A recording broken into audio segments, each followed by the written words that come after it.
नमस्कार दोस्तों, मैं मनीष द्विवेदी। आप सभी लोग कुशाग्र इस चैनल पर हैं। आज हम मध्य प्रदेश पीएससी 2019 के जो इंटरव्यू चल रहे हैं उसमें 18 तारीख को एक हमारे छोटे भाई हैं, हमारे टीम के सहयोगी भी हैं, सर्वेश पटेल। उनके इंटरव्यू में उनसे जो प्रश्न पूछे गए उनकी चर्चा हम आपसे करेंगे ताकि आपको आइडिया लग जाए कि इंटरव्यू में कैसे प्रश्न पूछे जाते हैं। जो लोग इंटरव्यू अभी दे रहे हैं 27 तारीख तक चलेंगे तो उनको भी लाभ होगा, और जो लोग मेंस लिख रहे हैं, जो लोग तैयारी में नए एस्पिरेंट्स हैं, उनको भी अंदाजा होना चाहिए कि इंटरव्यू की तैयारी आखिरी के 3 महीने नहीं होती है। जब से आप तैयारी स्टार्ट करते हैं तब से स्टार्ट हो जाती है, और वो कैसे प्रश्न आते हैं, कैसे टैकल करना होता है। अब हर एक व्यक्ति के ग्रेजुएशन का बैकग्राउंड, उसकी हॉबीज, वो क्वेश्चन वेरिएट होंगे, वो अलग होंगे, लेकिन कुछ चीजें सामान्यतः पूछी जाएंगी जिनकी हम चर्चा आपके बीच में यहाँ पर कर रहे हैं। देखिए, यहाँ पर जो मध्य प्रदेश लोक सेवा आयोग 2019 के इंटरव्यू पूछे गए प्रश्न, उनकी हम एक श्रृंखला आपके बीच लाए हैं। तो जरा आप देखते हैं यहाँ पर सबसे पहले जो उनसे प्रश्न पूछा गया था, शर्मा सर का बोर्ड था उनका, और उनसे जो प्रश्न पूछा गया था वो पूछा गया था कि आप अपना रोल नंबर बताइए। एक बेसिक सी बात है, कोई भी बच्चा जाता है तो ये इसलिए पूछा जाता है कि उसको अपना रोल नंबर याद है कि नहीं, ठीक है। फिर उनके तहसील का नाम पूछा गया, क्योंकि उसमें बायोडेटा में लिखा रहता है कि आप किस जिले के हैं। तो जब जिला लिखा रहता है तो कई बार तहसील मेंशन नहीं करते बच्चे, तो तहसील भी पूछ ली जाती है। और ये सिर्फ उनसे इसलिए पूछी गई क्योंकि उनका जो जन्म स्थान था, जो अभी नया जिला बना है मऊगंज, जो रीवा से अलग हुआ है, तो इसलिए पूछे गए क्योंकि मऊगंज कुछ तहसीलों को मिलाकर एक नया जिला बना है, इसलिए उनसे ये प्रश्न पूछा गया था। ये भी नॉर्मल बायोडेटा से प्रश्न कैसे पूछा। जो क्वेश्चन उनसे पूछा गया, जो आप पाएगा कि one nation one ration card क्या है। ये आपको पता है कि कोविड के दौरान नरेंद्र मोदी की जो सरकार है भारत में, बीजेपी गवर्नमेंट की या एनडीए गवर्नमेंट की, कोविड में ये समस्या उत्पन्न हुई थी कि राशन व्यक्ति को जिस प्रदेश का उसका राशन कार्ड है वहीं से मिलता था। अब व्यक्ति दिल्ली में रहता था मजदूर, और दिल्ली से पैदल चलकर मध्य प्रदेश गया, छत्तीसगढ़ गया, बिहार गया, और वहां उसको राशन नहीं मिल रहा क्योंकि उसका वोटर आईडी कार्ड दिल्ली का बन चुका है। पैतृक निवास उसका बिहार, मध्य प्रदेश, छत्तीसगढ़, इस तरह के शहरों में था। तो इसलिए one nation one ration card launch किया गया कि आप का कहीं भी हो, आप देश में कहीं भी हो, आप यदि आपका राशन कार्ड बना हुआ है तो आपको राशन मिलेगा, ठीक है। केंद्र सरकार ने, आपको मालूम होगा कि गेहूं चावल जो है बहुत कम दामों में कोविड के दौरान बांटा था, और वो स्कीम अभी तक कंटिन्यू है, बंद नहीं हुई है। 5 किलो गेहूं, कुछ चावल, नमक, इस तरीके का। फिर अगला प्रश्न पूछा गया कि सेंगोल क्या है। ये वही सेंगोल है जो नई संसद जब बनी थी तो उसका उद्घाटन में नरेंद्र मोदी जी अपने हाथ में लिए थे। तमिलनाडु में ये बना था, और बाद में संसद भवन में जो है लोकसभा में इसको स्थापित किया गया। तो यही प्रश्न पूछा गया अगला उनसे कि यह कहाँ स्थापित किया गया। सेंगोल क्या है, मतलब ये क्या है, ये किसका प्रतीक है, ये विजय का प्रतीक है या ये धर्म का प्रतीक है, ये क्या है, इस ये प्रश्न पूछा गया था। देखिए, ये करंट पर बेस्ड था, क्योंकि उन्होंने अपनी जो हॉबी डाली थी वो डाली थी न्यूज़पेपर रीडिंग और कुकिंग। तो ये बेसिक प्रश्न था जो सेंगोल बहुत चर्चा का विषय बना रहा। नए पार्लियामेंट में इसको स्टैब्लिश किया गया। उसको बनाने वाले व्यक्ति भी वहां पर प्रेजेंट थे, हो सकता वो नाम भी उनसे पूछा जा सकता था, लेकिन उनसे उतना डेप्थ में नहीं गए। सिर्फ सेंगोल पूछा गया क्या है, ये कहाँ स्थापित हुआ, तो ये भी उन्होंने बता देना। सभापति के दाहिने हाथ में ही क्यों रखे गए, ये प्रश्न पूछा है, क्योंकि उन्होंने ये बोला होगा कि सभापति के दाएं हाथ की तरफ रखा गया। तो दाएं हाथ की तरफ क्यों रखा गया, बाएं हाथ की तरफ क्यों नहीं रखा गया। अब देखिए, ये टेक्निकलिटी क्वेश्चन की डीप आ गई कि दाहिने हाथ की तरफ क्यों रखा गया, बाहिने हाथ की तरफ क्यों नहीं रखा गया। ये एक प्रश्न है, ये एक प्रश्न है। ये न्यूज़पेपर रीडिंग से एक चीज आपको मिलती है, इसके बारे में जानते हैं तो पता चलता, ठीक है। मैं यहाँ क्वेश्चंस का आंसर यहाँ आपको नहीं बताऊंगा कि आंसर क्या है, ये मैं आपको सिर्फ ये बता रहा हूँ क्वेश्चन कैसे आते हैं, ठीक है। अगला देखें, भारत हिंदू राष्ट्र बनना चाहिए या नहीं, कारण सहित उत्तर। इन्होंने पूछा कि भारत को हिंदू राष्ट्र बनना चाहिए नहीं बनना चाहिए, तो ये यस और नो में नहीं पूछा कि हाँ बनना चाहिए या नहीं बनना चाहिए, बनना चाहिए तो क्यों बनना चाहिए, नहीं बनना चाहिए तो वो भी आप अपना उत्तर दीजिए कि क्यों नहीं बनना चाहिए। ये भी आपके विवेक पर है कि आपको क्या उत्तर देना है वहां पर। हालांकि भारत एक धर्मनिरपेक्ष राष्ट्र है, तो आपको यही कहना है कि भारत धर्मनिरपेक्ष राष्ट्र है। हमारे जो महापुरुष थे, हमारे जो आंदोलनकारी थे, उन्होंने धर्मनिरपेक्ष राष्ट्र को, भारत को बनाया। जब पाकिस्तान धर्म के नाम पर इस्लामिक राष्ट्र बना, तभी हम हिंदू राष्ट्र बना सकते थे। हमारे जो महापुरुष हैं, जो हमारे बुद्धिजीवी थे, जिन्हें संविधान बनाया, उन्होंने इसको हिंदू राष्ट्र नहीं बनाया। तो उसकी रीजनिंग आप अपने हिसाब से देंगे कि क्यों नहीं बनना चाहिए। अब वो ये भी कह सकते हैं कि भाई तब नहीं बनाया तो अब बना लो, संशोधन का भी तो 368 के तहत नियम है। तो आपका उत्तर क्या होगा ये आपको समझना चाहिए कि जब आप पढ़ते हैं प्री मेंस तो ये उत्तर तभी तय हो जाते हैं, ठीक है, कि नहीं बनना चाहिए, और बनना चाहिए तो आप कैसा उत्तर उसका दे रहे हैं, ठीक है। फिर अगला क्वेश्चन ने पूछा कि ग्रेजुएशन के बाद क्या किया। एक, यदि चूंकि उन्होंने पीजी किया हुआ था, बीटेक थे, उसके बाद एमटेक किया, इसलिए उन्होंने पूछा कि ग्रेजुएशन के बाद क्या किया। एमपीपीएससी में अभी तक कहाँ पहुंचे, मतलब कितने बार आपने प्री दिया, कितने बार मेंस दिया, कितने बार इंटरव्यू दिया, इस तरीके के प्रश्न भी पूछे जाते हैं। कौन से नंबर का ये साक्षरता है, मतलब आपके कौन से नंबर का इंटरव्यू, फर्स्ट अटेम्प्ट है, सेकंड अटेम्प्ट है।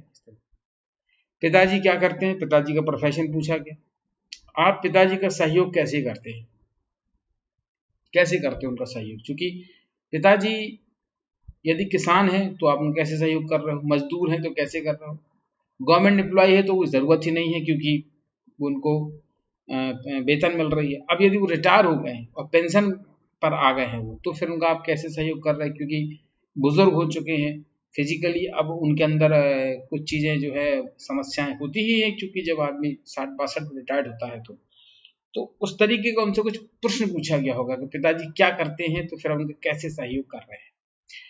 चूंकि मैकेनिकल इन्होंने इंजीनियरिंग किया हुआ था, तो अगला प्रश्न से पूछा गया मैकेनिकल इंजीनियरिंग का कृषि में उपयोग कैसे करोगे।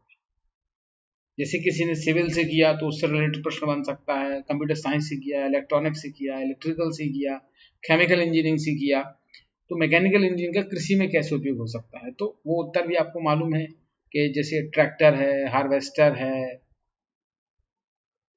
बुवाई की मशीन है, हैरो मशीन है, जितने भी जो उपकरण यूज होते हैं सब मैकेनिकल के ही तो होते हैं, जेसीबी आजकल आ गई है। तो ये इस तरीके का कृषि में उपयोग कैसे हो सकता है, तो एक स्पेशल व्यू इनको देना था, चूंकि ये मैकेनिकल के इंजीनियर थे, तो ये प्रश्न आपके थोड़े आउट ऑफ सिलेबस हो गया। अब आप जरा देखें कि अगला प्रश्न से क्या पूछा गया। 22 से 23-24 मिनट इनका इंटरव्यू चला।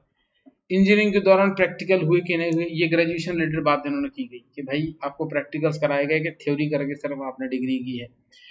फिर इनसे पूछा गया कि इलेक्ट्रिकल व्हीकल कैसे कार्य करते हैं, जो आजकल आप देख रहे हैं बैटरी संचालित जो स्कूटर आए हैं, ई रिक्शा आए हैं, वो कैसे कार्य करते हैं, उस पर रिलेटेड ये भी आप देख लीजिए, जो नई टेक्नोलॉजी हमारी है उस पर रिलेटेड क्वेश्चन पूछा गया। ये मैकेनिकल रिलेटेड फिर क्वेश्चन आया इनका कि मैनुअल गियर और ऑटोमेटिक गियर कैसे कार्य करते हैं, तो ये मैकेनिकल रिलेटेड था, ग्रेजुएशन रिलेटेड था, तो इसको अपन नहीं काउंट करते। आपका प्लान बी क्या है, क्योंकि आपने ग्रेजुएशन कर लिया, पोस्ट ग्रेजुएशन कर लिया, और यदि आप सफल नहीं होते हैं एमपीपीएससी में तो आप फिर क्या करेंगे। तो प्लान बी का आंसर भी आप बहुत अच्छा तैयार करके जाएं, ठीक है। जीडीपी और जीएनपी में अंतर पूछा, सकल घरेलू उत्पाद, ठीक है, और सकल नेट जो है प्रोडक्शन भी इन्हें पूछा, और ये क्या है, मतलब जीडीपी को आपको समझाना है, जीएनपी ग्रॉस नेट प्रॉफिट भी आपको समझाना है ये क्या है। तो ये सब आप लोग इंडियन इकोनॉमी को बिल्कुल भी जो है पढ़ते ही नहीं है, दरकिनार करके चल जाते हैं। लेकिन देखिए मध्य प्रदेश की अर्थव्यवस्था, भारत की अर्थव्यवस्था, अर्थव्यवस्था से ही आपकी इतिहास बनता है, अर्थव्यवस्था से ही आपकी पॉलिटी तय होती है, अर्थव्यवस्था से आपके इंटरनेशनल रिलेशन तय होते हैं। भाई पैसा होगा तो वैसे आपके दोस्त तय होंगे, वैसे आपकी संगत तय होगी। तो जीडीपी जीएनपी इंडियन इकोनॉमी को आप पढ़ें, आप सोचते हैं अरे हिस्ट्री पढ़ लेंगे, ये बेसिक चीजें ही आपको आना चाहिए। महुआ के लाभ बताइए, ये मध्य प्रदेश की कृषि से जुड़ गया। महुआ के लाभ क्या हो सकते हैं, महुआ लोग सुखा के खाते हैं, ये हेल्थी होते हैं। महुआ की देसी शराब भी बनती है, ठीक है। महुआ को पूजा में भी उपयोग किया जाता है। किसानों की आय, खेतों में लगा लो किनारे तो 3-4 हजार का महुआ बिक जाता है एक पेड़ से। 8-10 पेड़ हैं तो किसान को अतिरिक्त लाभ भी इससे हो जाता है। महुआ पूजा में भी यूज होता है, महुआ खाते भी हैं। गांव के लोग इसलिए तो स्वस्थ रहते हैं, सुखा लिया महुआ खा रहे हैं, मीठा भी लगता है। तो इस तरीके के प्रश्न भी आपसे पूछे जाते हैं। आज के समाचार पत्रों की सुर्खियां क्या है, ये चूंकि इनकी हॉबी रीडिंग थी इसलिए उन्होंने ये पूछा। नहीं भी होती तो ये पूछा जा सकता है कि आप एक एस्पिरेंट न्यूज़पेपर रीड आप करते कि नहीं करते अच्छे से। समलैंगिक लोगों को किस किस चीज की आजादी मिली, ये भी देखिए करंट आधारित है। अभी समलैंगिक पे सुप्रीम कोर्ट का फैसला आया है कि विवाह नहीं कर सकते हैं, बाकी साथ रह सकते हैं, कोई दिक्कत नहीं है, कोई अपराध नहीं है कि इनको जेल में डाल दिया जाए। तो सुप्रीम कोर्ट ने जो फैसला दिया है उसी से संबंधित चीजें पूछी गई है कि किस किस चीज की आजादी दी है। तो विवाह को छोड़ के इनको सब चीज की आजादी दी है। बच्चा भी ये गोद ले सकते हैं, लेकिन ये सरकार को तय करना पड़ेगा कौन कौन शर्तों के साथ ये बच्चा गोद ले सकते हैं। ऐसे अभी नहीं ले सकते, इनको नियम नहीं मिला है। तो वो पूरा डिटेल जानकारी अभी रिजल्ट वर्डिक्ट आया है सुप्रीम कोर्ट का, तो ये देख के जाना चाहिए था, करंट की चीजें हैं। समलैंगिक विवाह पर क्या निर्णय आया है, तो यही निर्णय आया कि नहीं कर सकते, ये मालूम होना चाहिए था। समलैंगिक विवाह कितने देशों में मान्य है, कुछ नाम बताइए। अब इन्होंने ये पूछा कि सेम सेक्स मैरिज कितने देशों में अलाउ है, तो आपको ये भी मालूम होना चाहिए था क्योंकि करंट का मुद्दा था। जैसे न्यूजीलैंड में है या इंग्लैंड में है, किन किन देशों में, यूएसए में, कहाँ कहाँ पर जो है सेम मैरिज सेक्स अलाउ है, कौन कौन देशों में नहीं है। तो कम से कम पूरे नाम नहीं तो कम से कम कुछ नाम, पूरे नाम होते तो बहुत अच्छी बात है क्योंकि करंट का मुद्दा था, आपको ये पढ़ के जाना चाहिए था। अब ये सब प्रश्न जो हैं आपके प्री में भी पूछे जा सकते हैं, मेंस में पूछे जा सकते हैं। ये सब तैयारी आपकी एक साथ होती है। आप सोचते हैं ना कि इंटरव्यू हम अलग से कर लेंगे, अलग से नहीं होता, ये नजर आपकी बना रहना चाहिए। अब जो उनकी हॉबी थी, मैंने बोला कुकिंग, तो वहां से प्रश्न पूछा खाना बनाना कैसे सीखा। हॉबी थी चूंकि, तो प्रश्न वही है कि आपने खाना बनाना कैसे सीखा। तो इसका उत्तर इन्होंने दिया कि खाना बनाना इन्होंने अपनी माँ के साथ सीखा है, दीदी के साथ सीखा है, या अकेले पढ़ाई के दौरान रहे तो सीखा है, या इनको इंटरेस्ट ही था तो सीखा है। वो चूंकि इनकी हॉबी थी तो इनका उत्तर था, इस पर अपन डिस्कशन नहीं करेंगे। आप जो भी हॉबी डाले उसमें आपका उत्तर संतोषजनक होना चाहिए। प्रति व्यक्ति आय पूछी गई, पर कैपिटा इनकम क्या है मध्य प्रदेश की, या कैसे निकालते, उसका फॉर्मूला क्या है, राज्य की कुल जनसंख्या बटे क्या होगा। ठीक है, इस तरीके से पर कैपिटा इनकम निकाली जाती है किसी भी देश की, कुल जनसंख्या से निकाला जाता है एक व्यक्ति की आय। तो टोटल जो इनकम है फिर उसमें जो है प्रति व्यक्ति आय निकालने का ये तरीका होता है, फॉर्मूलाज होते हैं। देखिए इसका अगला क्वेश्चन यही पूछा, प्रति व्यक्ति आय निकालने का फॉर्मूला क्या है, पर कैपिटा इनकम क्या है। देखिए ये भी दोनों इकोनॉमी से क्वेश्चन है। ठीक है, मैं बोलता हूँ इंडियन इकोनॉमी पढ़ के जाओगे, नहीं जाओगे तो इंटरव्यू छोड़िए, प्री छोड़िए, मेंस छोड़िए, कुछ नहीं निकलेगा। 5 क्वेश्चन आते हैं उससे, आपसे एक भी नहीं बनेगा। और जब तक इंडियन इकोनॉमी समझ में नहीं आएगी, जब तक आपको इंडियन हिस्ट्री भी समझ में नहीं आएगी, जब तक आपको इंडियन पॉलिटी भी समझ में नहीं आएगी। इतना इंपॉर्टेंट है इंडियन इकोनॉमी। एक कारण है कि यूपीएससी में 18 से 19 नंबर का इंडियन इकोनॉमी आता है। That is the only reason. अगला प्रश्न है कि एशिया कप क्रिकेट में महिलाओं की स्थिति। एशिया कप क्रिकेट में महिलाओं की स्थिति, सीधी बात है, एशिया कप जो क्रिकेट होता है उसमें महिलाओं की स्थिति उन्होंने पूछी है कि जैसे पाकिस्तान की टीम की क्या रैंकिंग होगी, भारत की टीम की क्या रैंकिंग है, या बांग्लादेश की टीम खेलती है एशिया से, तो वहां पर क्या सिचुएशन है, भारत की नंबर 1 स्थिति है कि नहीं है। एशिया कप क्रिकेट में महिलाओं की स्थिति उन्होंने पूछा है, क्रिकेट कि एशिया में महिला क्रिकेट ठीक है, तो भारत की स्थिति अच्छी है, पाकिस्तान की स्थिति भी अच्छी है महिला क्रिकेट, ठीक है, बांग्लादेश, श्रीलंका ये भी एशिया से जो है क्रिकेट खेलती है, तो इनका भी जिक्र आपको करना चाहिए था। ओलंपिक में भारत को हॉकी में कितने स्वर्ण पदक मिले हैं, ये आपको मालूम था कि भारत को 103 स्वर्ण पदक मिले हैं, ये भी करंट का ही क्वेश्चन था। कब कब स्वर्ण पदक जीता है, ये उसी से रिलेटेड कोई प्रश्न बना लिया होगा कि स्वर्ण पदक इन्होंने किस किस खेल में भारत ने कब कब जीता। जैसे क्रिकेट में पहली बार जीता, हॉकी में भी इस बार जीता, सॉरी ये तो अभी एशियन गेम चल रहे थे। ओलंपिक में भारत में हॉकी कितने स्वर्ण जीते, तो 8 स्वर्ण जीते, मैं थोड़ा गलत चला गया, 8 जीते। 1932 में जीते, सन पूछी 1932 में जीता, 36 में जीता, 40 में आपका द्वितीय विश्व चल रहा था तो आपका हुआ नहीं, 44 में भी द्वितीय विश्व चल रहा था तो हुआ नहीं, फिर जाकर 48 में हुआ होगा, 48 के बाद फिर ठीक है, तो आखिरी 1980 में जीता है। तो इस तरीके से आपको ये सन याद होना चाहिए था क्योंकि हॉकी भारत का राष्ट्रीय गेम है। इंजीनियरिंग फील्ड में जॉब क्यों नहीं की? तो जो भी आपकी ग्रेजुएशन हो, जिसमें इंजीनियरिंग हो, डॉक्टर हो, तो उसका उत्तर आप बनाइए कि आप इस क्षेत्र में क्यों आए, इंजीनियरिंग में जॉब क्यों नहीं की। यूरिया की खपत को कैसे कम किया जाए? यूरिया की बहुत डिमांड है। सरकार, आप देखते हैं कि आए दिन संघर्ष होता है, किसान बीच उनको मिलता नहीं। तो यूरिया और सेहत के लिए अच्छा नहीं है। ऑर्गेनिक खेती को सरकार बढ़ावा दे रही है, तो खपत को कैसे कम किया जाए? ठीक है, तो ये ऑर्गेनिक खेती के लिए देसी खाद, इस तरीके का आंसर आपके पास होना चाहिए, क्योंकि ये वर्तमान में ऑर्गेनिक खेती को भारत सरकार, मध्य प्रदेश सरकार बढ़ावा दे रही है। ये सब चीजें प्री और मेंस की तैयारी के दौरान बताई जाती हैं आपको। यहाँ मैं इसलिए डिटेल नहीं कर रहा हूँ कि आप खुद देखें कि आपकी तैयारी कैसी चल रही है। अभी कहाँ रहते हैं आप, ये प्रश्न पूछा गया। भाई आप गृह जिले से तैयारी कर रहे हो या भोपाल इंदौर जैसे शहरों में रह के तैयारी कर रहे हो, इस तरीके। जीआईएस क्या है? ठीक है, जीआईएस क्या है? जैसे जीपीएस है, उसी तरीके से जीआईएस क्या है, इस तरीके से प्रश्न में पूछा गया है कि भाई इंफॉर्मेशन सिस्टम है, क्या है ये? ज्योग्राफिकल इंडेक्स सिस्टम है, ये क्या है? ये जीआई टैग जैसा होता है क्या? ठीक है, तो ये क्या है? ठीक है, ये मैं बता नहीं रहा हूँ आपको, ये बता रहा हूँ कि आपको मालूम होना चाहिए, ये बहुत इंपॉर्टेंट है चर्चा में। ये सब प्री में भी उनके फुल फॉर्म आ सकते हैं। इसका कृषि में प्रयोग बताइए। अब जीआईएस क्या है, इसका मतलब एग्रीकल्चर से रिलेटेड है, तो उसका काउंटर क्वेश्चन आया कि इसका कृषि में कैसे आप प्रयोग कर सकते हैं। ठीक है, क्योंकि मध्य प्रदेश, आप समझिए मेरी बात, कि जीडीपी में कृषि का सबसे बड़ा रोल है। मध्य प्रदेश कृषि प्रधान राज्य है। यहाँ पर आप देखिए कि कृषि कर्मण अवार्ड 5-6 बार लगातार जीते हम, गेहूं के लिए, इसके लिए, उसके लिए। सरबती गेहूं, धान, यहाँ सोयाबीन, सोया स्टेडी है, सरसों। ये एग्रीकल्चर बेस्ड इकोनॉमी है मध्य प्रदेश की, तो कृषि रिलेटेड चीज आएंगी। देखिए, मैकेनिकल इंजीनियरिंग का कृषि में उपयोग पूछा।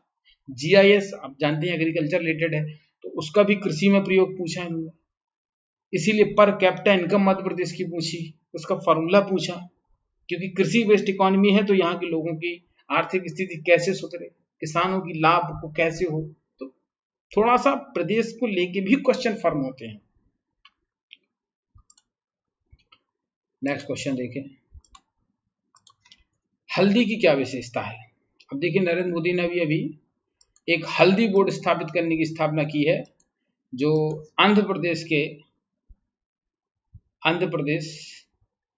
में जो है एक हल्दी बोर्ड बनाने की स्थापना नरेंद्र मोदी जी ने अभी जो है की है। तो हल्दी की विशेषता ने पूछी, हल्दी क्या होती है?